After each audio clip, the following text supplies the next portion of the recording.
Bo'lmasalar ham majburlab yedirgin Shabnam. Men ovqat olib kelaman hozir. Yo'q, hech narsa o'tmaydi bolam hozir. Qor yog'ganini qarang. Hozir kelaman. Juda chiroyli.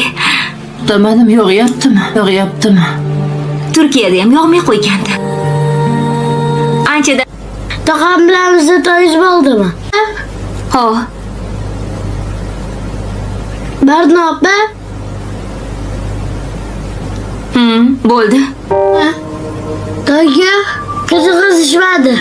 To'yga borgan ekanlar. Oyim haydorishibdi. Oyim rosa tinmay yig'ladilar. Uxlab qoldilar. Keyin aro ichdilar. Men bilmadim-da, oying borgan. Kasal bo'lib qoldilar. Uylaringda hech narsa yo'q ekan. Qorning ochdimi? Qornim ochdi, ovqat bering. Pul bering, do'kondan olib chiqaman o'zim. Tog'ang bozor qilib keladilar. Hozir tog'ing kelsin. Voy. Men shoshganimdan pulim olib chiqma. Ana aytdi. Yo'q, u pul oyiniki, bizaniki emasdi. Oyimniki-ku. Yo'q, birovning pulini ishlatib bo'lmaydi. Barku tortmadi. Oyim puli. O'lganlar. Oyim. Siz bormi? Uni so'roqsiz ishlata olmaymiz. Seni oying o'lmaydilar. Meni ham oyim olib qolmaydilarmi? Oy 3-4 kun kasalxonada yotadilar, keyin chiqadilar. Oddiy shamollab qolganlar xolos. Hozircha tog'ingga telefon qilamiz-da. Oying hali seni to'ylaringni ko'rish kerak. Hop. Kartaga pul tashlasalar, billa bozorlik qilib chiqamiz do'kondan. Xo'p, tog'ing keyin. Allo. Orif aka.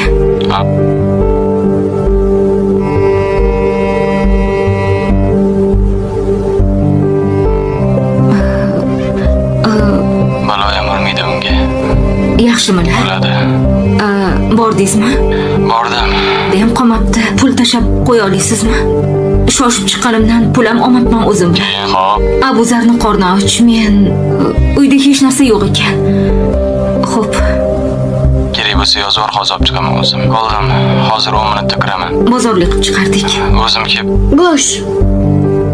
Nima ovqat qilib bering? Tog'aylar o'zlari kelayotgan ekan. Birga qilamiz, a? Bo'ldi. 5 tasha. Kartoshka bilan. Yo'q, qayerga ketaman? Ko'pchilik seriallar katta shuv-shuv va portlashlar bilan hayratga soladi. Lekin Rangsiz gullarning 109-qismi bizni shunchaki pichirlash bilan parchalab tashladi. Bu qism shuni isbotladiki, uydagi eng baland ovoz bu kutishdan charchagan va umidini uzgan ayolning sukunati ekan. Nega biz uzoq kutgan o'sha katta qismimiz kelganda o'zimizni mehmonxonada emas, go'yo qabristonning o'rtasida turgandek his qilyapmiz? 109-qism bizning yuragimizni sug'urib olish uchun baqir-chaqirlarga, dramatik tarsakiylarga yoki uchib yurgan likopchalarga muhtoj bo'lmadi. U ancha halokatliroq narsani ishlatdi. Bir-birini sevsa-da qanday qilib rostgo'y bo'lishni butunlay unutgan ikki insonning dahshatli sukunati.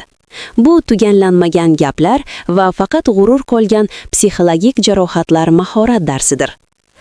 Orif haqiqatdan ham o'z prinsiplariga ega odammi yoki u og'zidan chiqadigan birinchi so'z hali o'zi tayyor bo'lmagan iqror bo'lib qolishidan dahshatga tushayotgan qo'rqoqmi?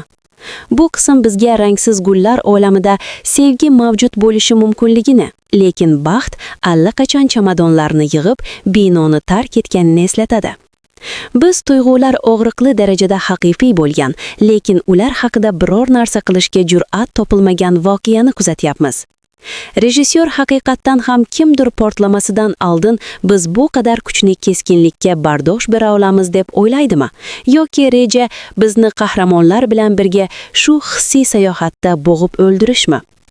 Rangsiz gullar haqidagi serialda eng yorqin rang bo'lib qolgan narsa bu ikki insonning bir-biriga hatto gapirmasdan ham ozor berishining turli xil usullari ekanligi naqadar achchiq kinoyadir. Agar Orif nikohini saqlab qolish uchun birorta belgi kutayotgan bo'lsa, Barnoning sukunati aslida u eshitishi mumkin bo'lgan eng baland ovozdagi alvido ekanligini nahotki tushunmasa? Barnoning 109-qismdagi holatini ko'rib, unga yilning eng chidamli ayoli mukofotini berish kerak deb o'ylaysizmi? Adashasiz, chunki bu yerda gap chidash haqida emas, balki butunlay so'nib bo'lgan umidlar haqida ketyapti. Bu qismda Barno Gul baqirmadi, g'azablanmadi va hatto ko'z yosh ham to'kmadi. Nega?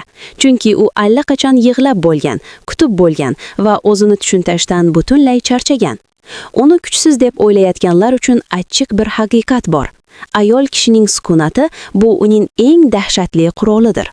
U endi shunchaki yashab qolish rejimiga o'tdi. U hali ham sevadi, lekin endi hech narsani kutmaydi. U eshitadi, lekin endi ishonmaydi.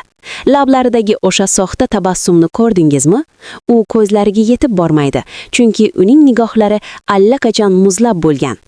109-qismning eng kuchli sahnasi Barnoga gapirish imkoniyati berilganda u jim turishni tanlagani bo'ldi. Bu shunchaki xarakter, balki bu o'z ichki dunyosini qulflashdir. U gapirish hech narsani o'zgartirmasligini va eski jarohatlarni faqat qonatishini tushunib yetdi. Bravo Barno! Orifni jazolash uchun unga baqirish shart emas, unga shunchaki yo'qligini ko'rsatib qo'yishning o'zi yetarli bo'ldi. Isbotlashga urinishdan to'xtagan ayoldan ko'ra xafaliroq narsa bormi bu dunyoda?